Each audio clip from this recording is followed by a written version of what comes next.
Bueno, buenas tardes a todos y bienvenidos. Vemos que la gente ya se está conectando. Muchas gracias por unirse a nosotros el día de hoy. Damos inicio al webinar Desarrollo Sostenible y su influencia en las políticas públicas para la gobernabilidad.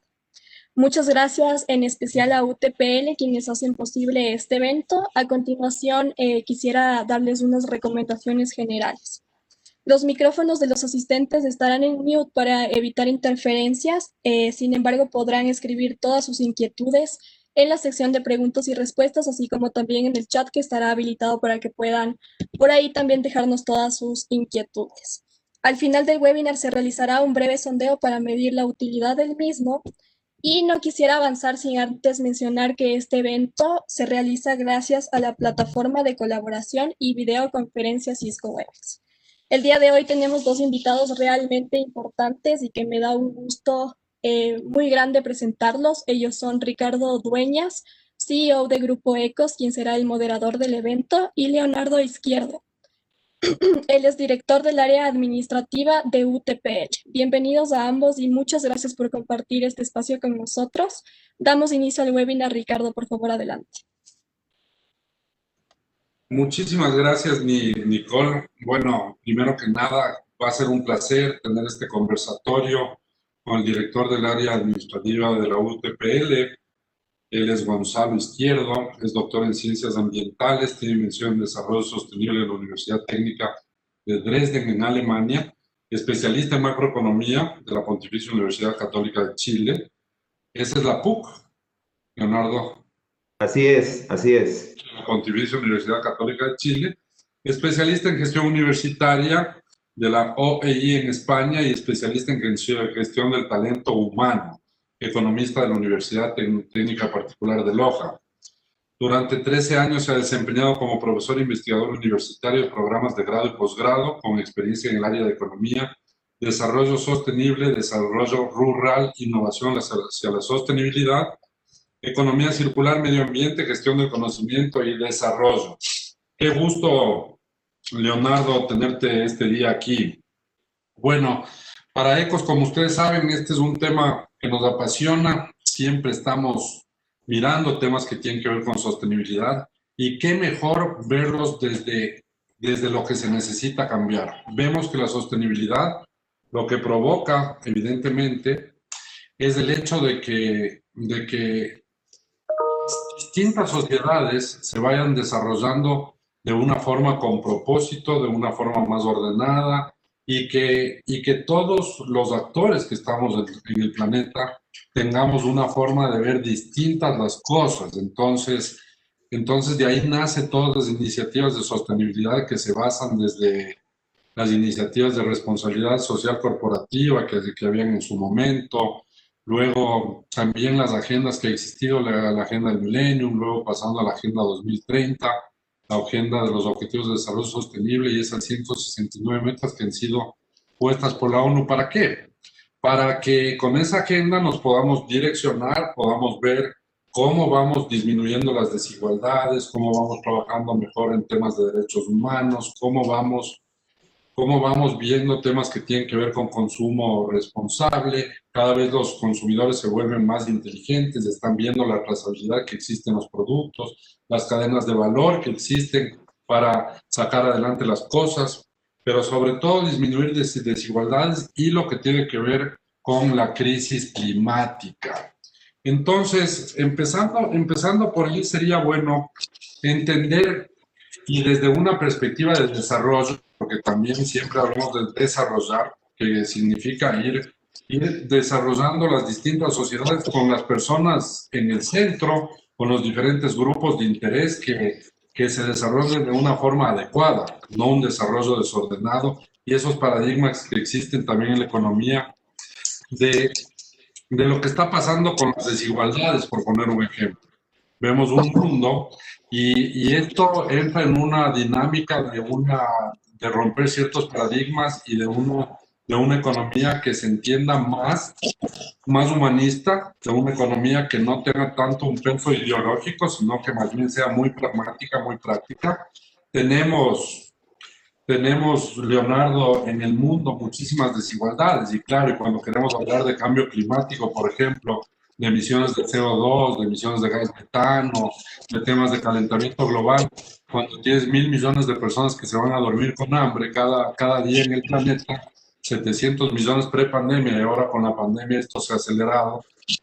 ¿Qué sientes tú? ¿Cómo este modelo de desarrollo tiene que ir cambiando, adoptando criterios de sostenibilidad y rompiendo estos paradigmas? ¿Cuál es la idea que tienes en este caso, Leonardo, para empezar el conversatorio? Bueno, Ricardo, para mí un gusto volver a vernos, un saludo cordial y felicitaciones por este tipo de espacios, estas iniciativas que siempre son enriquecedoras para cada una de los sectores que estamos trabajando de cara a alcanzar el tan ansiado desarrollo sostenible, ¿no? Tú has manifestado muy bien en la introducción todo el proceso y todo lo que se ha venido dando a través de la historia. Realmente el origen de la sostenibilidad se dice que data de los años 1800, 1700, cuando se empezaba a hablar de límites del crecimiento, pero formalmente la FAO en los años 40, 50 define el Land Use Management, un libro muy interesante del manejo y uso de los recursos y sobre todo del suelo, donde empieza específicamente este término, pero yo siempre cito un libro de una economista famosa, Meadows, que en 1972 escribió Los límites del crecimiento y ya se estaba empezando a discutir esta temática a nivel internacional. Aunque formalmente en el 87 es donde el informe Brundtland, tan famoso, define el concepto, ¿no? Habla del concepto de sostenibilidad, 1987. Han pasado algunos años y la Agenda 2030 se define en el año 2015. O sea, yo siempre digo que creo que hasta que no nos pasa algo en el mundo, no actuamos, no nos ponemos serios frente a este escenario. Y es recién allí donde se define una agenda mundial, global, con estas 169 metas. Pero yo creo que más allá de las definiciones y esta historia que ha sido muy bien citada y lo que venimos conversando a través del tiempo, creo que debemos romper el esquema de la conceptualización en primer lugar, Ricardo. Cuando hablamos de sostenibilidad, estamos hablando de un concepto que muy bien lo ha definido CEPAL, que es multiactor, es multidimensión y es multiagente y sobre todo multisector. Estamos hablando de un concepto extremadamente complejo. Hay que partir desde allí. Por eso, cuando yo escucho y algunos que confunden lastimosamente el concepto sostenible con una sola dimensión, es decir, cuando hablas de sostenibilidad se piensa solo en el medio ambiente. Y no es así. Tú has dado muy bien la introducción, Ricardo, en el sentido de cuando tú hablas de sostenible, hablas de un concepto multidimensional.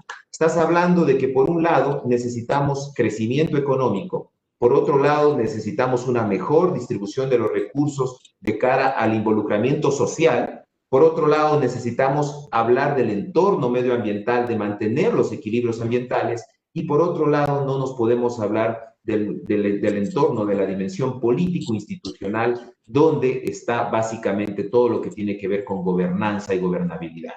Si nosotros entendemos la sostenibilidad desde estas cuatro dimensiones básicas y mínimas y proyectamos el desarrollo hacia un modelo distinto, las cosas podrían cambiar. Y obviamente, ahí, Ricardo, creo yo que es interesante que todos entendamos esto, que para poder hablar de esta definición inicial, con la cual creo yo que es importante que todos partamos, entendamos que hay cuatro sectores que tienen que estar atadas a estas cuatro dimensiones.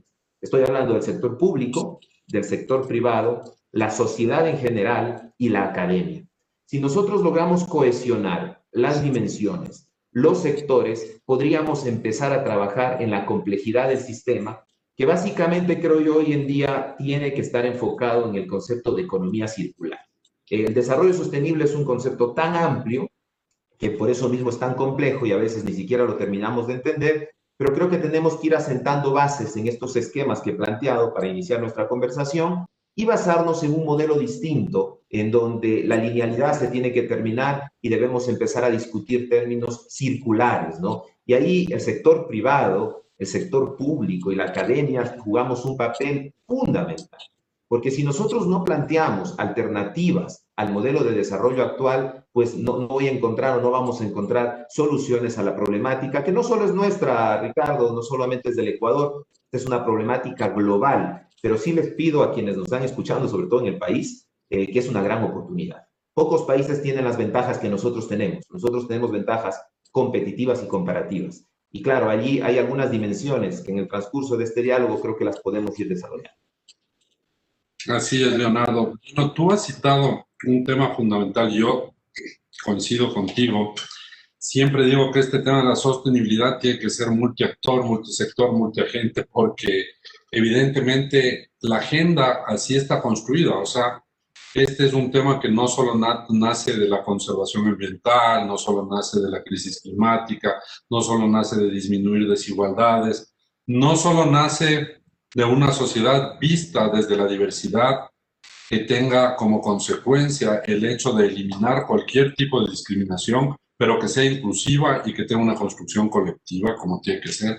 No solo nace de la parte económica que se tiene que ir construyendo y de un desarrollo económico con ciertos indicadores que se circunscriben ese desarrollo económico como de crecimiento del PIB, crecimiento del PIB per cápita, que muchas veces no ven lo que sucede al interior, o sea, no tienen el lado humano esos indicadores y que siempre estoy diciendo que se van a ir, que van a ir cambiando, que se van a ir redimensionando y que se van a ir cambiando varios paradigmas de eso. Pero aquí entra un concepto fundamental, que es que para todo esto, al fin del día, lo que se necesita es cambiar la forma de pensar, cambiar ese chip. Tú hablabas de 4 sectores muy bien definidos, que es los que inspiran a Kofi Annan en el año 2000 a generar el Pacto Global, del cual tú sabes que yo soy presidente de su directorio aquí en el Ecuador, que son este sector público, este sector privado, la academia y la sociedad civil, donde él dice, a ver, ¿cómo vamos a construir un planeta sostenible? ¿Cómo vamos a construir nada a futuro si es que seguimos con las Naciones Unidas y los actores? Porque las Naciones Unidas facilita esto, pero son estos actores que tú has citado los que llevan a cabo la agenda. Si es que no se le integra al sector privado, existen en el mundo corporaciones que venden mucho más que el PIB de una nación. El valor de la valoración de Amazon, por ejemplo, supera varias veces lo que es el PIB de Haití, por poner un ejemplo. O las ventas de Walmart, que son más de 500.000 millones, superan en 5 veces lo que es el PIB del Ecuador, para más o menos ponernos en contexto. Y ahí viene el tema de cambiar el paradigma. ¿Y cómo se cambia el paradigma? Yo siempre he dicho con educación, saliendo de la ignorancia, movilizándonos, porque al fin del día es un tema que va a pasar por los hábitos, pasa por los hábitos en todo sentido. Si es que ves en economía circular, los hábitos que tiene la empresa para reutilizar los recursos. Si es que ves en el tratamiento de desechos, los hábitos que tienes para clasificar estos recursos y saber que esos recursos vayan a feliz término. Si quieres no contaminar los océanos, los hábitos que tienes en la utilización de plástico y otras cosas que terminan en los océanos y ese plástico se termina biodegradando, etcétera. Si quieres los hábitos de la persona, en la utilización de los recursos, del agua, en los sistemas de contaminación, emisiones de CO2, etc. Entonces, acá te pregunto esto porque tú vienes de la academia. Entonces, ¿qué tan relevante y cómo integrar esto en nuevos programas educativos en todos los niveles? Pero sobre todo en el nivel universitario, etcétera, que luego pasa a ser el que dirige la sociedad civil, el que dirige la academia y el que dirige el sector privado. Sí, ahí Ricardo, creo yo que voy a distinguir, para poder responder a tu pregunta, voy a distinguir 2 escenarios, ¿no? El escenario educativo desde la visión universitaria, está muy bien citado, y también quisiera citar el escenario educativo desde la visión social. ¿Por qué eso desde esta visión? Y quiero empezar con esta primera. Hace aproximadamente año y medio, y con el apoyo de ustedes que han sido partícipes también en las mesas de construcción del Acuerdo Nacional por la Educación, nosotros iniciamos un proyecto donde buscábamos incidir en la política pública nacional, ¿no? El Acuerdo Nacional de la Educación y trabajando en la Mesa de Educación para el Desarrollo Sostenible. Hace aproximadamente un mes, tengo la grata noticia de decir al país que se firmó el acuerdo. Y es un acuerdo firmado entre el sector público, sector privado, la academia y la sociedad. ¿Qué quiero decir con esto? No es imposible hacer. ¿Y qué es lo que hemos tratado de realizar? Justo lo que tú consultas, Ricardo, educación para el desarrollo sostenible. Nos hemos planteado en el país la necesidad de que los niños, de que los jóvenes y los adultos y ancianos, obviamente, entendamos qué significa la sostenibilidad. ¿Por qué? Porque para cambiar el esquema sostenible del país, primero de la ciudad, luego del país y luego del mundo, el primer responsable es uno mismo. ¿Por qué el primer responsable es uno mismo? Porque empieza desde nuestra acción como consumidor, desde nuestra acción desde la demanda. Si yo no entiendo que tengo que hablar de productos ecoamigables, que tengo que hablar de emprendimientos sostenibles, que tengo que hablar de nutrición, que tengo que hablar de salud, que tengo que hablar de conservación energética, si yo no entiendo qué significan cada uno de estos conceptos, ¿cómo voy a aplicarlos en nuestro diario vivir? Y hay un tema más complejo todavía, Ricardo, que no solamente va de la mano a veces del consumidor o de la persona, y por eso hablaba yo de la Mesa Nacional, que lo grato del caso es que vamos a empezar un proyecto llamado SITS a nivel nacional y que queremos que todas las mallas educativas entren en el esquema sostenibles desde la infancia hasta los niveles secundarios y las universidades, para que todos entendamos qué significa y así podamos cambiar los que tú citaste, hábitos. Estos hábitos que nos hacen tanto daño en el esquema común. Voy a citar un caso que a lo mejor no nos gusta. A muchos nos puede gustar el consumo de carne de res, pero sabemos que es la más contaminante en el mundo. Sí, es más, es parte de los 8 productos que utilizan más del 80% del agua global. Entonces, no deberíamos disminuir, no digo que no lo hagamos, disminuir el consumo de carne de res, buscar espacios de carne alternativos o otros productos alternativos que nos permitan manejar una dieta estable a nosotros, pues yo creo que sí, ¿no? Pero si no sabemos qué eso está dando, ¿cómo lo vamos a cambiar los hábitos de consumo? Entonces, creo que es muy importante esto en el entorno global, en el entorno nacional y lo que estamos viviendo en la realidad internacional. Y ahí también te voy a citar algo interesante. Se está topando lo que ya llamamos la economía del decrecimiento.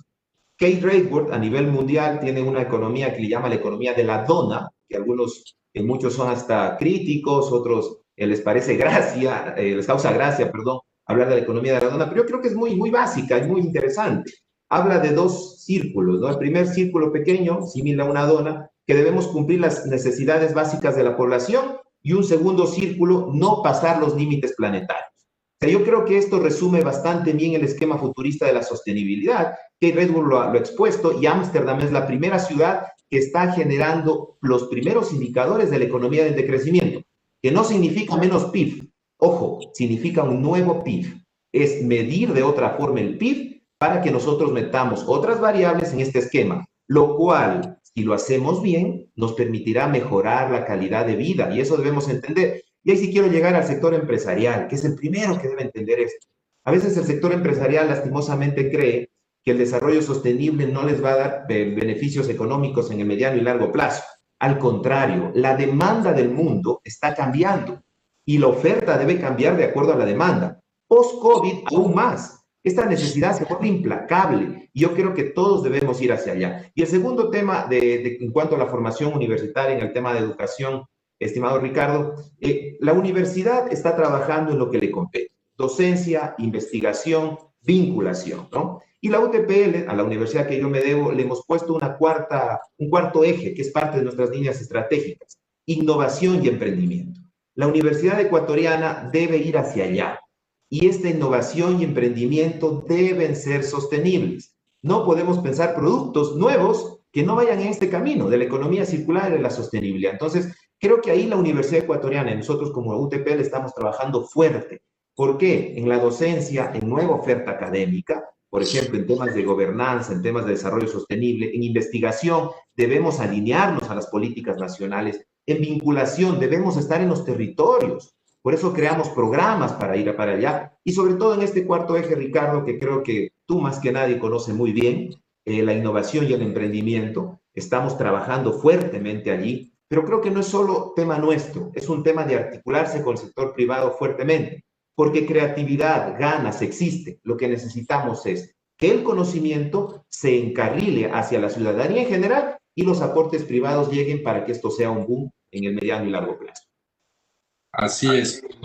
Cuando hablas de innovación y emprendimiento y de cómo están haciendo para que en esto un ingrediente fundamental sea el tema de la sostenibilidad, y muy bien lo ejemplificaste con el caso de Ámsterdam, cuando hablas de esta economía que yo llamo con piso de cristal, que es la que básicamente tiene que darle a cada quien sus necesidades básicas, y conozco bien de ese caso. Y los ingredientes básicos del antecedente económico es que un poco se dice, bueno, ¿cuál es el verdadero modelo que ha permitido un desarrollo sostenible, un desarrollo para todos, sin desigualdades, etcétera? No hay un modelo, no hay un modelo claro. El socialismo, desde el punto de vista de Lenin, luego pasando por Stalin, que se dio Mao Zedong, etcétera, ha tenido sus tropiezos. El capitalismo también ha tenido sus tropiezos. Si ves indicadores de países capitalistas también, es sorprendente ver cómo, por ejemplo, en Estados Unidos existen niveles de mortalidad en la maternidad mucho más altos que en ciertos países de Latinoamérica. O si ves las tasas de incidencia de los homicidios y asesinatos son incluso más altas que en muchos países con menos nivel de desarrollo, etcétera. Entonces también tienen sus problemas. Los niveles de desigualdad son increíbles. El caso de Chile, viendo ahora mismo un país que crecía de forma sostenida, consistente en el PIB, vemos cómo ha tenido un estallido y una explosión social, porque cuando tienes indicadores de pobreza multidimensional, aplicas el indicador de Gini, etcétera, ves que es de los países que tienen peor distribución de la riqueza. Entonces hay que buscarle una solución. Y luego viene ese techo del cual tú también explicabas, que no es más, para que la gente entienda en palabras sencillas, como tú lo hacías, tal vez lo complemento, el tema de que para planificar una ciudad, para planificar una economía, tienes que tener en cuenta el medio ambiente y la crisis climática. Entonces, no puedes hacer un sistema de transporte que esté desalineado de eso, no puedes desarrollar la parte comercial que esté desalineado de eso, no puedes desarrollar políticas públicas, por ejemplo, que acompañen lo que es la obsolescencia programada o el tema en los alimentos que provocan un desperdicio brutal cuando hay tanta gente muriéndose de hambre, como son las fechas estimadas de consumo de los alimentos, fechas de caducidad. Lo mismo pasa en medicamentos, etcétera. Entonces, pero yendo a lo de innovación, que me gusta mucho tratarlo, claro, es esa innovación que se tiene que promover. Dicen que la necesidad es la madre de la creatividad, y una sociedad que no innova, que no genera estas curvas de diferenciación y, como tú dijiste, que no se alinea con esta nueva demanda, con estos nuevos segmentos de demanda, porque estamos viendo que son segmentos diferentes, con diferente comportamiento, con diferente perfilamiento. Coges y ves los millennials, no piensan como pensaban la gente de mi edad o la gente de tu edad, que son los 30 años, o los centennials peor, y así se vienen nuevas generaciones que valoran más estos temas, que valoran más qué producen, qué consumen, que entran a hacer análisis de qué pasa con la industria de los cárnicos, de los lácteos, qué pasa con la minería responsable y todo. Pero aquí cabe algo fundamental, que es el hecho de los hábitos, y cuando se habla de hábitos, a veces se puede pensar que ser sostenible es un poco volverse el hombre de las cavernas, o ser sostenible ya es no dejar que crezca el desarrollo, o no permitir que las industrias y los negocios hagan una legítima utilidad, y no pasa por ahí. Yo siempre les digo que pasa por, si te vas, la gente no va a dejar de viajar en un avión, y los aviones tienen emisiones de CO2 fuertes, pero no todas las aerolíneas se manejan de la misma manera. La gente no va a dejar de usar computadores y no va a dejar de tener información en la nube, y eso va a pasar a grandes servidores que funcionan 24/7, pero hay que borrar los 20,000 correos electrónicos en exceso que tiene por el sinnúmero de personas para hacer algo que es la compensación de huella de carbono. Primero cambiar los hábitos para luego compensar lo que no sea disminuir en el consumo. Cuando hablas del agua, por ejemplo, vemos que es un recurso, a mí me impactó, y quisiera tu opinión aquí. En el tema del agua, no sé si estás al tanto, pero se acaba de abrir todo un lanzamiento de una valoración en bolsa de lo que es el agua. Entonces tú ya puedes comprar futuros como comprabas cualquier commodity. ¿Y por qué? Porque en Europa, en ciertas ciudades, el consumo la venta de agua está subiendo de precio en una forma acelerada. ¿Y eso qué hace prevenir? Que existe mayor demanda de la oferta, porque el cambio climático, la crisis, está poniendo en riesgo esto. Entonces, yendo a eso, hacerte una pregunta: ¿cuál es el fin último del desarrollo, tomando en cuenta todas estas consideraciones que se cruzan unas con otras? Mira, creo, Ricardo, que hay tres contextos que has citado bastante bien. Voy a ir desglosando cada uno de ellos. porque la verdad, como tú lo has dicho, hay tantos temas detrás de la sostenibilidad que el tiempo que vamos a dialogar es extremadamente corto, pero voy a tratar de ir a los puntos más importantes. Tú citaste temas de la realidad económica ecuatoriana y de la realidad país. Yo quisiera que escuchen estos pequeños datos que he podido recolectar a través del tiempo del Ecuador para que veamos qué es lo que está sucediendo en el país también. Miren que en Ecuador estamos hablando de que el 70% de la población vive en zonas urbanas. Ya tenemos un primer problema que tú citaste en cuanto a la planificación, ¿no? ¿Qué está pasando con la planificación urbana versus la planificación rural? No es verdad que atraer gente a las zonas urbanas es la mejor solución. Esto ya está comprobado en grandes metrópolis que nos está llevando al caos y a grandes problemas de distribución de la riqueza y sobre todo a escalas de pobreza altas. Y también esto, aunque no lo crean, hay una sobreexplotación de recursos indirecto porque se está demandando más en las zonas urbanas y no estamos teniendo la sostenibilidad rural. Tenemos, por ejemplo, que en Ecuador el 35% de la población está entre Quito, Guayaquil y Cuenca, lo cual no debería ser así. Miren este dato, que en Ecuador también se emite alrededor de 44.900 kilotoneladas de CO2 a la atmósfera cada año. La pobreza de nuestro país está bordeando el 25%. Aquí quiero dar un dato interesante del Observatorio de Economía Regional de la UTPL, que hizo una proyección nuestros colegas respecto de la pobreza en este país. Y mira que si la pobreza en el Ecuador tiene una caída de entre el 5 y 10% en ingresos totales de la población ecuatoriana, va a incrementarse entre 2 y 5 puntos porcentuales en los próximos años. Y si la caída de los ingresos totales llega al 20%, el aumento de la pobreza en el Ecuador, escuchemos bien este dato, será del 34%, es decir, 1 de cada 3 ecuatorianos estará en la valoración de pobreza en este país en los próximos años. Si cae el 20%, pobreza. Extrema pobreza. Pobreza, y extrema pobreza pasará del 8, 9 al 14.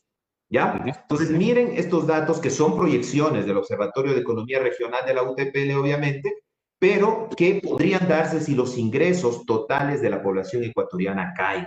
Entonces, miren, por eso es necesario plantear un modelo urgente. Es más, conocemos, independientemente de la afinidad o no al gobierno nacional, que el anterior ministro de Economía hizo una renegociación de deuda respecto de un alivio de pago de deuda de los próximos 4 o 5 años. Digo alivio porque hay que pagarlo, no digo que no hay que pagar. Pero si no planteamos un modelo alternativo en estos 4 o 5 próximos años, nuestra realidad en el año 2025 o 2026 sería tan dramática o mucho más dramática de lo que podemos esperar en los próximos años. Entonces, esto es verdaderamente trascendental e importante. Y un dato más, aunque no lo crean, en el Ecuador se desperdicia el 30% de los alimentos. En el Ecuador. Entonces, no estamos hablando de algo de otros países, estamos hablando de esta realidad. Y por eso yo creo que voy al segundo tema, a entender las oportunidades. A veces creemos que esta nueva demanda, que ese nuevo sistema, el empresario a veces le da miedo, ¿no? Quiere mantenerse en el mismo esquema de producción tradicional y no busca la innovación que tú muy bien citabas, Ricardo. Yo cuando hablo de esto, yo creo que hay una fórmula básica. Si es que cuando tú hablas de innovación, necesitas valor, ¿no? La innovación es generar valor a un producto, darle valor. Pero si ese valor no tiene el esquema sostenible, a lo mejor dure 4 o 5 años, no 10, 15 años. Este es el gran reto que tenemos en el sector empresarial. El valor ya no es suficiente en sí mismo. ¿Recuerdan ustedes cuando hacemos design thinking y prototipamos los productos y generamos innovación del prototipo y le preguntamos a la comunidad, al mercado, este lapicero tiene que ir más grande, más pequeño, color rojo, color azul? Ok, este lapicero puede tener azul, pero ya vemos que el nuevo prototipo me dice que tiene que ser rojo, más gordito, y la tinta tiene que durar más. Innovación, ¿no es cierto? Hemos dado valor. Pero si este lapicero genera contaminación a 100 años, a 200 años, el valor se nos acaba. ¿Por qué? Por el límite planetario y que tú citabas. Todo debemos ir trabajándolo en el esquema circular, es decir, que entre a un esquema que vuelva a la naturaleza. Algunos creen que esto puede ser costoso. Yo creo que en principio podría tener una inversión inicial, pero les aseguro que en el costo-beneficio final, los beneficios van a tener grandes impactos. Y aquí quiero citar algo que me parece muy interesante también de la escuela holandesa, que me parece que está lanzando al mundo alternativas de desarrollo muy interesantes que todos deberíamos escucharlos. Por ejemplo, cuando habla de las oportunidades de la economía circular, ¿a qué se refiere? Miren que si habláramos de esto, hablaríamos de mitigación de riesgos, tendríamos eliminación de la escasez de recursos, porque podríamos contar con más recursos, la fluctuación de los precios de los commodities podría caer, el riesgo de inacción. Luego del COVID, ¿qué pasó con la economía mundial? ¿no? Nos paralizamos y el Ecuador sufrió un impacto tan grande que hoy en día hablamos de un hueco fiscal de 12.000 millones de dólares, un nuevo endeudamiento de 6.500 millones de dólares, un desempleo hasta hace unos meses del 13.3%, hoy que está en el 6.6%, pero si tú lo comparas con el año 2019 que fue del 4.9%, el impacto sigue siendo dramático. Además de la caída en el empleo adecuado del 38% al 32% en el año 2020, sigue siendo un impacto fuerte. Entonces, hay que ver nuevas oportunidades. Y algo que sí quiero que me escuchen quienes están detrás de la pantalla es en el mundo empresarial. La brecha entre la oferta sostenible y la demanda sostenible, efectiva, real, en los próximos 5 y 10 años es inmensa. Estamos hablando de 130 billones en recursos que podrían demandarse al año 2050. Entonces, ahí está la oportunidad. Y el mundo se volvió pequeñito, esas son las ventajas del post-COVID, ¿no? El mundo se volvió pequeñito. Tú y yo estamos conectados y a lo mejor, no lo sé, pero si no hubiera pasado el COVID, a lo mejor este espacio no se daba así y se hubiera dado a lo mejor físico en otro lugar. Esto rompió la barrera de los límites físicos. Entonces, quienes estamos trabajando en esta dinámica deberíamos también ir hacia allá, ir a romper esta barrera de los límites físicos. Y termino con el tema del agua que tú habías citado.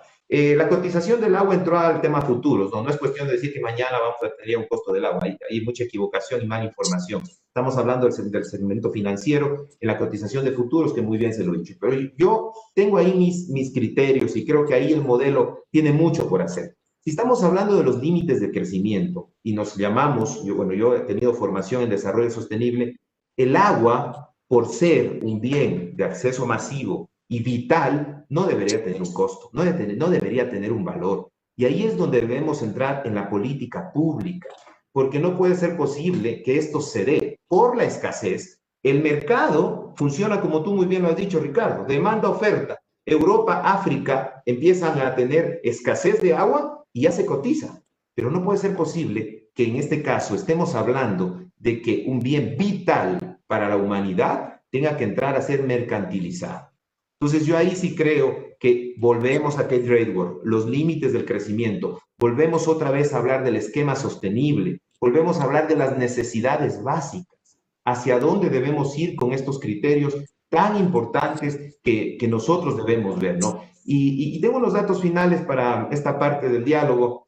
Por ejemplo, si es que podríamos hablar de economía circular, se prevé que se pueden crear más o menos 500.000 nuevos trabajos solamente en Francia. Imagínense los datos que tenemos, además de que si esto se da, se podría producir el 37% de la energía fósil norteamericana. En la India se podría reducir emisiones del CO2 de cerca del 40% y podríamos solventar los recursos naturales futuros. Miren que estos datos, como lo dije, son de una escuela holandesa, pero qué interesante poder entender qué es lo que estamos discutiendo y cómo estamos hablando estos desafíos de cara a los nuevos retos que tenemos en el mundo, y creo yo que en el Ecuador es hora de plantearnos alternativas reales. Aquí hay 3 cuestiones que tienen que trabajarse inmediatamente. Una es el marco normativo institucional.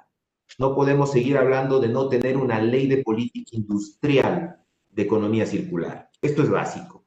¿Por qué? Porque las empresas tienen que tener, por un lado, incentivos y por otro lado, desincentivos en el mediano y largo plazo para poder entrar a este proceso de transición. No podemos hablar de políticas públicas que se enfoquen a la transición del modelo en un marco referencial, donde la biodiversidad, el turismo, la escala de emprendimiento sostenible podrían ser la base del modelo de este país. Y tercer punto, y es el más complicado, que no vamos a entrar en diálogo ahora, es que no podamos tener una política electoral altiva y que discuta temas de interés con propuestas de mediano y largo plazo. Yo creo que ahí están 3 retos puestos en la mesa para todos nosotros que estamos desde diferentes espacios, privado, academia y la sociedad en general. Leonardo, muy interesante tu reflexión con respecto al agua y a los otros temas, pero voy a citar nada más, voy a hacer una especie de análisis complementario donde tal vez incluso este espacio está para disentir un poco. El problema con el agua o con cualquier otro recurso, mientras se tenga, porque coincido con lo que tú dices, en lo que tiene que ver con con los temas de derechos humanos, que deberían ser temas complementarios al humano y no deberían ser mercantilizados, por lo menos no de una forma agresiva, pero en la práctica esos derechos humanos todavía son más inhumanos que humanos, esa es la verdad, y cuando vemos ahora en la pandemia se han visibilizado muchísimo. No solo es el acceso al agua, es el acceso al sistema de salud, es el acceso que tienes a la conectividad. Lo que tú citabas, en zonas rurales en el Ecuador más postergadas tienes un problema de conectividad, con lo cual hemos postergado a toda esa gente en el tema de poderles educar, de cómo se conectan. No tienen computadoras, no tienen banda ancha, no tienen fibra óptica, entonces, ese ejemplo de que se tiene que subir al árbol para coger una señal o pagar una tarjeta prepago, es real lo que funciona. Y lamentablemente, si es que no se cuida y no se hacen los deberes con tiempo para el tema de cuidar el agua y otros recursos, sí se va a caer en un poco estos costos elevados y va a subir de precio indudable porque la demanda va a estar. Indiscutiblemente a eso, lo que sí es cierto, y yo recojo muchísimo de lo que tú has manifestado con bastante precisión, es este nuevo modelo de desarrollo y este tema de unir la política pública, y también has citado temas económicos, has citado mucho, y como esos indicadores, y para que se entienda, esos indicadores que tú citas son parte del montón de indicadores que hay en las distintas perspectivas, y es lo que yo siempre les digo a las personas que están hablando solo de medio ambiente o de conservación, les digo, a ver, para ser sostenible como persona, para ser sostenible una empresa, etcétera, necesita un tema de ciertos comportamientos y hábitos globales. O sea, vamos a la empresa privada. En la empresa privada, ¿tienes que trabajar en pos de bajar la pobreza? Sí, de lo de uno. ¿Tienes que tratar de generar empleo decente cumpliendo con todas las normas que eso genera para tener un empleo adecuado? Cumplir con las normas de pagar una afiliación al IES, de generar seguridad social, dar planes de carrera, motivar a la gente para que la gente vaya creciendo, de acuerdo. Tienes que trabajar en medicina preventiva como sociedad, etcétera, en el ODS 3, de acuerdo que sí. El ODS 4 de educación tiene que funcionar, sí. El cambio climático también. Entonces, toda la agenda funciona. Y ahí entran temas de equidad de género, por ejemplo. La pandemia nos ha hecho ver cómo ha subido la violencia intrafamiliar, pero vives en un planeta donde la normativa para incluso poder judicializar esa violencia intrafamiliar no llega a 700 millones de personas. O sea, hay países todavía donde si es que una mujer sufre maltrato en su hogar, no puede ni siquiera denunciar al marido. O países donde todavía existe extirpación de órganos, o países donde todavía existe la necesidad de pedir permiso al marido para ir a trabajar. O sin irse muy lejos del Ecuador, donde hay una violencia intrafamiliar que ha crecido con la pandemia de forma tremenda. O lo que tú dices, que no hay empleo adecuado. O sea, ¿cuál es la peor precarización del empleo? Siempre digo yo. El tener 6 de cada 10 ecuatorianos o 6,5 de cada 10 ecuatorianos que no tienen un empleo pleno o un empleo adecuado. Entonces, todas las conquistas laborales de este esquema, etcétera, solamente cobijan a un cierto segmento y no al otro. Esto no quiere decir que se precarice y se quite ciertas cuestiones de cobertura que tiene que tener una persona, sea por la parte pública o privada. Pero, ¿cómo has visto? Aquí viene una pregunta fundamental. ¿Cómo has sentido tú la política pública, o sea, este acompañamiento que tiene que haber a una agenda de desarrollo sostenible? Porque hablamos de innovación y hablamos que tenemos problemas todavía de innovación en el Ecuador porque no existe una innovación que respete un sistema formal de innovación donde esta innovación genere valor, sean ideas productivas, pero que sean ideas útiles, que sean escalables, monetizables, que sirvan para solucionarle un problema a alguien y que sea una cuestión estructurada, no que sea eso que se confunde a veces de innovación, que es escoger, y como alguna persona dijo acá, para no hacerle política a la conversación, y vender el vaso de Coca-Cola en la esquina porque necesita sobrevivir. Eso es caer en informalidad por supervivencia, que es una cosa totalmente diferente. ¿Cómo ves la política pública? ¿Realmente existe un acompañamiento para caminar en esta agenda? Yo veo con muy buenos ojos. Por ejemplo, esto que ustedes han hecho ya se podría decir que es un primer paso interesante hacia una política pública enfocada en educación, este acuerdo que tienen. Pero ahora conversemos un poco de ese acuerdo. ¿Cómo seguirían los siguientes pasos en la construcción de ese acuerdo? Y en la práctica, cuéntanos cómo es que esto va a meterle energía a la sostenibilidad, sobre todo en la parte educativa que hemos estado. Sí, bueno, me parece muy bien, Ricardo, que abordemos este tema, porque lastimosamente siempre terminamos discutiendo, poniéndolo al escenario público como el espacio, el sector que más nos deja como que alguna ilusión y que no se termina de concretar. Yo creo que la experiencia que tuvimos en conjunto con el Ministerio de Educación y el Ministerio de Ambiente al construir esta mesa podría ser replicado para otros sectores, ¿no? Es decir, ¿cómo nace esta iniciativa? Tuvo un grupo, o ha tenido un grupo, obviamente, donde ha estado la academia, la UTPL liderando este proceso, ha estado cooperación internacional, la misma UNESCO estuvo cerca de nosotros, la Cátedra UNESCO de Desarrollo Sostenible, trabajando en conjunto, y nació una propuesta con alguna ilusión de trabajar de cara a la educación para el desarrollo sostenible. Tomó mucho tiempo, hay que ser sincero, más de 1 año y medio para construirla. Creo yo que el tiempo es el peor enemigo, habría que trabajar en metodologías un poco más asertivas, pero lo que se hizo fue liderazgo académico, flexibilidad, metodologías. Esto es fundamental, Ricardo. Si no hay metodologías, no hay construcción de política pública. Esa es la gran debilidad que tenemos en el país y eso nos enseñan muy bien otros países que logran tener sinergia entre actores a través de procesos metodológicos. Y luego de esto, obviamente, acuerdos mínimos y salir con una propuesta y donde se empodere el sector público de una realidad de política, porque esto tiene que ser política. Esta iniciativa, que ya es concreta, que se ha planteado y se ha firmado, es una de las que deberíamos continuar. Segundo tema que deberíamos trabajar, conservación de recursos naturales. Tercer tema, agua. ¿Qué vamos a hacer con las fuentes de agua?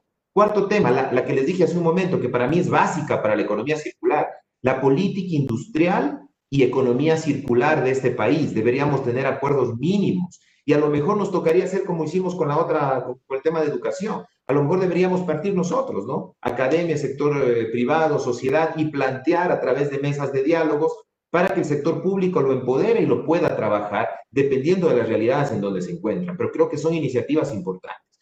Pero aquí quisiera llegar a algo que nosotros, y creo que es importante citar también la experiencia que tiene la academia, y ahí si me permites quisiera citar un trabajo que estamos realizando llamado Smartland, que ya data de algunos años atrás, que básicamente es territorios inteligentes. ¿Por qué? Porque nosotros creemos que los territorios son el eje más importante de la sostenibilidad. Cuando logremos que los territorios asimismo puedan marcar agendas y procesos de planificación, las cosas pueden cambiar. Pero el territorio no debe ser entendido como un límite únicamente geopolítico. Es decir, no podemos hablar de que el cantón, de que la ciudad o que la provincia solos van a generar sostenibilidad. Eso realmente podría darse, pero como vemos en la complejidad del tema, no se da. Entonces, más bien cuando hablamos de territorios, es territorios, un grupo de parroquias, un grupo de cantones, un grupo de provincias, incluso de regiones, que se unifiquen en base a una potencialidad. Yo aquí pongo como ejemplos las mancomunidades, por ejemplo, en el sur del Ecuador, yo me encuentro en la ciudad de Loja ahora, presente, y nosotros tenemos algunas experiencias, por ejemplo, la mancomunidad del Bosque Seco. Imagínate lo que han hecho ellos. Han logrado trabajar en pos de la conservación del bosque seco del sur del país y que también está atado al norte del Perú y generar algunas políticas públicas que nos permitan salir hacia adelante. Pero mira que allí todavía nos falta en cambio el esquema económico que tú citaste bien hace un momento. No hay sostenibilidad si tampoco no crecemos en economía, porque no nos sirve conservar solamente el ecosistema, conservar el medio ambiente, pero que la gente siga siendo pobre. O sea, ahí no hay sostenibilidad. Y eso hay que entender muy bien en el concepto y la definición. Entonces, para eso, en los territorios necesitamos superar los siguientes puntos que yo sí me gustaría citarlos ahora mismo. Imagino que también hay gente que está trabajando y está en diferentes ciudades del país, a lo mejor gente del sector público que está interesada en este tema, pero yo creo que es importante citar algunos puntos claves para ir hacia estos territorios sostenibles. El primero, hablar de participación representativa y versus la no representativa. ¿Qué significa? Actores claves. Aquí se rompe la ley de la estadística, el muestreo, recordarán el muestreo, hay que ir a buscar las 300 y pico personas que representan las 1000, no. Yo creo los representantes claves, quienes lideran grupos claves de la sociedad deben formar parte de los esquemas de participación, porque en este país lastimosamente la representación se vuelve politiquería, ¿ya? Y esto termina siempre tendiendo hacia una visión única, los modelos, y por ahí no va la cosa. Entonces yo creo que debe haber un esquema de participación importante. Debe haber una visión integral del territorio, donde todos los actores claves estén allí. Otro tema, la articulación multinivel. Este es otro de los escenarios que deberían discutirse. ¿Qué pasa con las competencias a nivel país? ¿Qué pasa con la competencia Ecuador, gobierno nacional? Recordarás los gobiernos regionales que estaban descritos en el COTAD, que nunca se supieron qué mismo iba a pasar. Lastimosamente, cuando el Estado se disminuye, esto es lo triste del Estado, ir disminuyendo el Estado significa más centralización. Y eso es equivocado. Si disminuimos el Estado, no deberíamos centralizar más. La centralización es un gran problema de cara a la política pública. Y quienes estamos en provincias conocemos que cuando el Estado es centralizado, quienes mandan o las decisiones se quedan en la capital o en las grandes metrópolis. Y no estoy en contra que se lo haga. Qué lindo tener ciudades que crezcan, políticas que mejoren, pero tampoco olvidémonos que si el sector rural y los sectores alejados no son parte de la política pública, es el efecto boomerang. Esta gente migra a las ciudades y se genera otra vez los nichos de pobreza. Y la política pública necesita una doble intención: recursos para el proceso de descentralización que no se da y luego recursos para evitar la pobreza que está anclada en los nichos de las ciudades. Entonces, esto es importante que se trabaje y esto es muy fuerte trabajar. Información, estimado Ricardo. Esto creo que es básico. En el mundo digital, si los gobiernos no tienen información para la toma de decisiones, obviamente vamos a tener errores en la adaptación de políticas públicas. Esta información tiene que estar atada. A veces no hay capacidad técnica, y yo lo entiendo. Hay muchos municipios, muchos gobiernos provinciales que no tienen esta capacidad técnica, pero ahí deberíamos tener la verdadera política pública de la educación superior, ¿no? Donde no solamente se exija una línea, que es la investigación, sino trabajemos en docencia, trabajemos en vinculación y que esto tenga una verdadera connotación para atar la academia al modelo de desarrollo, que esto sí tendría un impacto hacia la comunidad. Entonces yo creo que aquí es muy interesante también. El siguiente punto a mí me parece bastante complejo, la débil institucionalidad que tiene el Ecuador. Esto creo que es un trabajo para la nueva Asamblea Nacional. Deberíamos exigir que la nueva Asamblea Nacional nos preste las garantías. Ya lo dijo Douglas North en su documento publicado en 1990, denominado Instituciones. Para que una economía crezca necesita dos aristas mínimas: las reglas formales y las reglas informales. Las formales las hacemos a través de la Asamblea, con la Constitución, la normativa. Las informales es entender el común del ciudadano. ¿Qué piensa el común del ciudadano? Entonces, por eso a veces fracasan las propuestas económicas internacionales traídas, las tomamos de fuera y las queremos poner idénticas en un país como el nuestro.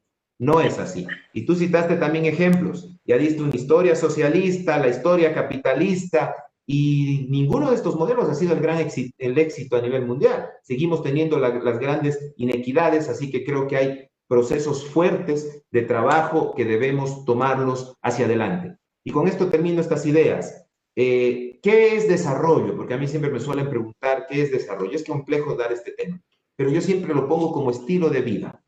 Si nuestro estilo de vida mejora, estamos hablando de desarrollo. Es eso, básicamente es eso, en la generalidad, en el todo. Yo te voy a dar mi criterio de desarrollo. Yo creo que para desarrollarnos, y el desarrollo implica ese nivel de expectativas que uno tiene para cubrir unas necesidades básicas siendo feliz. A mayores expectativas que se tienen muchas veces, dicen que no tienes que tener mucho para ser feliz y para cubrir las cosas que necesitas. Tú puedes tener mucho y tus expectativas ser demasiado altas y al final terminas sin pensar que el desarrollo te está cubriendo. Entonces, y el desarrollo también es esa capacidad que se debe tener de brindar esas oportunidades para que las personas lleguen a cumplir sus objetivos de vida, que está alineado con lo que tú bien manifiestas. Oye, tú hablabas de esto de la institucionalidad que es tan básico, porque al fin del día, y la institucionalidad entendida, muchas veces se cree que esto pasa solamente por las instituciones del sector público. Los privados hacemos institucionalidad, la academia hace institucionalidad, las personas como tal hacemos institucionalidad cuando respetamos ese derecho del otro, cuando no invadimos ese derecho del otro y empezamos cuando cumplimos derechos y obligaciones, cuando tenemos derechos y obligaciones, etcétera, en un régimen de derechos.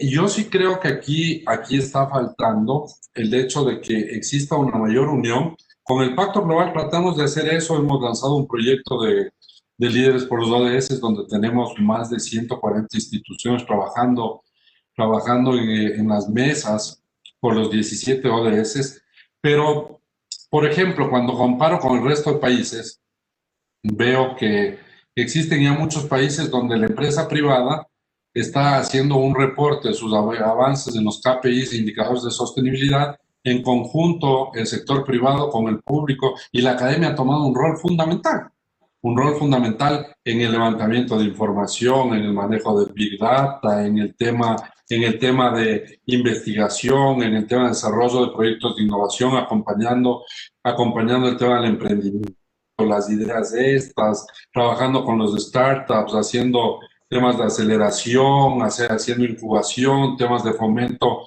a ese capital no solo semilla, sino al capital que tiene que estar para que estos proyectos se desarrollen. O sea, un trabajo espectacular de la academia que se hace y sobre todo también generando un trabajo de la academia, generando buenos laboratorios de investigación, medición, generación de data en las ciudades, por lo que tú decías es básico. Esto tiene que caer en territorio. A la final, la sostenibilidad tiene que caer en territorio.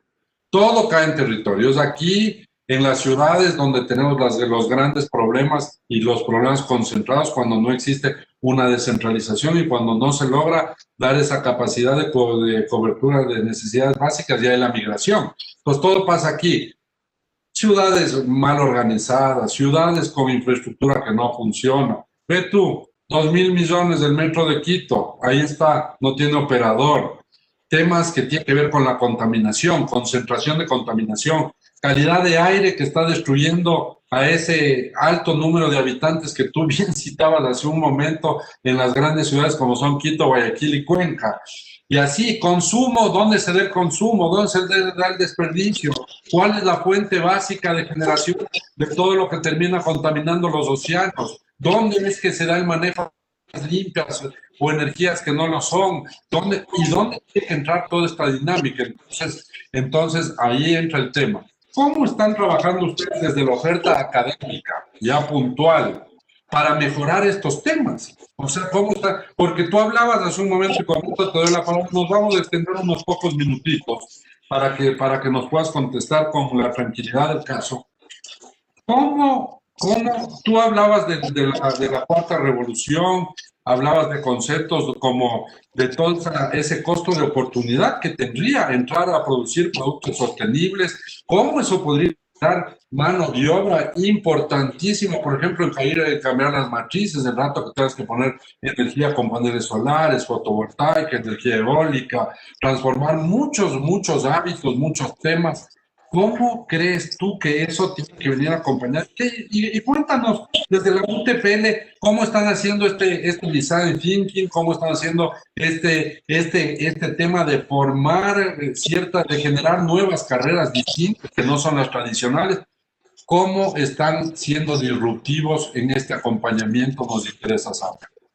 Sí, me parece excelente lo que tú citas para ponerlo desde la perspectiva académica, ¿no? ¿Qué hacemos nosotros como Universidad Técnica Particular de Loja, como UTPL? Bueno, como te había citado, hay 4 ejes de acción: la docencia, la investigación, la vinculación y el emprendimiento y la innovación. En la línea de la innovación y el emprendimiento hemos creado el Parque Científico y Tecnológico. Esta es una visión general donde la universidad en sí misma es el parque científico y tecnológico y está atando, es decir, un estudiante de la universidad entra a la universidad y automáticamente sale con la formación de la competencia blanda del emprendimiento y la innovación, a través de una cátedra de innovación y emprendimiento y a través de nuestra incubadora empresarial Prendo. Así que esa es una gran oportunidad que tienen los estudiantes de nuestra universidad y creo que la academia tiene la obligación de reinventarse. La universidad lo está apostando, es más, nuestro rector ha planteado claramente la línea estratégica de innovación y emprendimiento, que Ricardo, no es común para las universidades. Nosotros estamos tratando de hacer este esquema. Y en la otra línea de la docencia, ahí creo yo que la oferta académica está siendo muy innovadora hoy en día y está trabajando de cara a lo que estamos hablando el día de hoy, el desarrollo en sí mismo. Por eso hemos generado programas de maestría especializados y en modalidad a distancia. O sea, esto es un tema de que cualquiera de ustedes lo puede recibir. Tenemos un programa de gobernanza, mención, desarrollo sostenible. O sea, imagínate qué competencias van a ganar estos estudiantes. Hoy hemos hablado 1 hora de gobernanza, de los sectores, de qué están haciendo, y ellos anclados a la mención de desarrollo sostenible. Todo lo que hemos visto hoy hacia la sostenibilidad en un esquema de gobernanza es parte de nuestra oferta. Tenemos una maestría ahora de desarrollo local, mención políticas públicas. Qué interesante poder hablar de desarrollo local, formarnos en desarrollo local. Por ejemplo, las juntas parroquiales, el sector público debería estar metido ahí. ¿Por qué no el sector privado también para que lo conozcan? Un programa de gestión de proyectos, que es interesante hoy en día ya cuando hablamos de temas sociales, ambientales, empresariales, programas relacionados a finanzas y, por ejemplo, oferta de MBA en mención innovación. ¿Por qué? Porque creemos que la administración empresarial también tiene que estar enfocada a la administración de los negocios, al mundo de la innovación. Entonces, como te puedes dar cuenta, hemos apostado a un esquema de oferta innovador en la línea del desarrollo, en la línea de la sostenibilidad, que está lista ahora para el mes de abril, pero también en sí mismo la universidad le está apostando a una línea estratégica de innovación y emprendimiento, que lo que está buscando es, como te había dicho, es generar este estudiante emprendedor, ¿no? Este profesional emprendedor. Siempre cuando hablamos a lo interno de la universidad decimos, ya no el profesional que vaya con su título en el brazo a buscar empleo, no. El profesional que salga a generar empleo. ¿Por qué? Porque ese profesional tiene que entender que su formación académica no es para que lo emplee solo el sector público o para que le dé empleo a un banco, no. Es para que él gestione el nuevo emprendimiento. Y ahí es donde nosotros debemos dar fuerza. La universidad ha trabajado mucho tiempo en esto, ahora a través del Parque Científico y Tecnológico, que creo que ahí hay una gran dirección interesante, lo que se está apostando desde la academia. Y además de esto, creo que el hecho de estar en modalidad a distancia en todo el país y poder estar presente y trabajando con ustedes, con la gente del sector público, con la sociedad, en diferentes colectivos, en proyectos de vinculación, hace mucho el sentido al impacto que como academia se está realizando a nivel nacional. Pero creo que obviamente queda mucho por hacer. Esto es parte del proceso que tenemos como institución de educación superior, pero también se hace un llamado al resto de instituciones, ¿no? Que todos pongamos el hombro para poder encaminar las directrices que necesitamos tener en este país. Creo que el día de hoy básicamente resumimos muy bien la interacción de los agentes, entender que todos debemos estar involucrados, la interacción de las dimensiones, entender que no solo es economía, no solo es sociedad, no solo ambiente, no solo las instituciones y la política, sino todas a la vez en su mundo, ¿sí? Todas a la vez en su mundo. Les voy a pedir a todos, siempre es importante que nos den su retroalimentación. Vamos a poner una encuesta a la derecha para que se sirvan decirnos qué tanto les generó valor y cualquier otro comentario, si es que quieren, básicamente que expongamos otros temas que les interese, si nos interesa mucho lo que tengan que decir. Solamente voy a hacer un hincapié en un tema, Leonardo.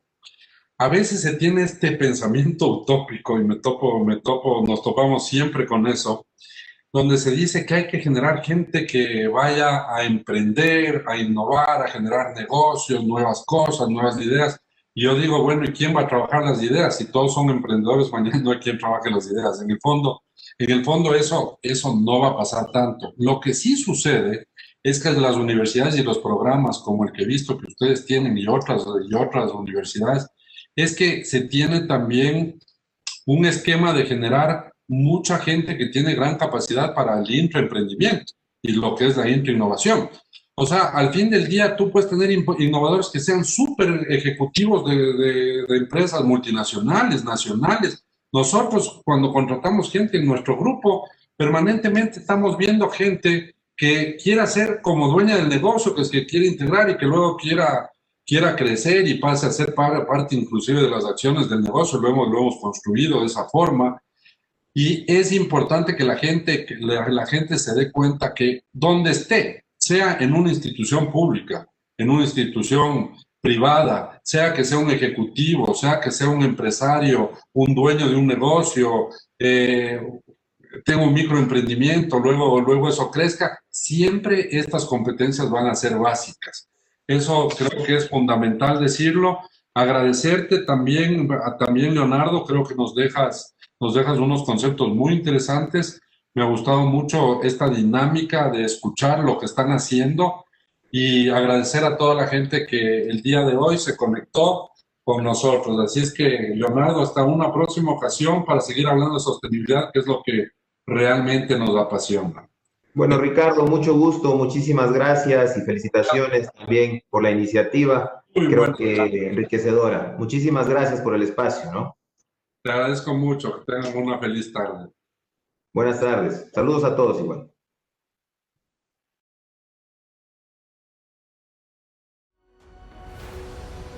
Ecos, inspirando a quienes mueven el mundo.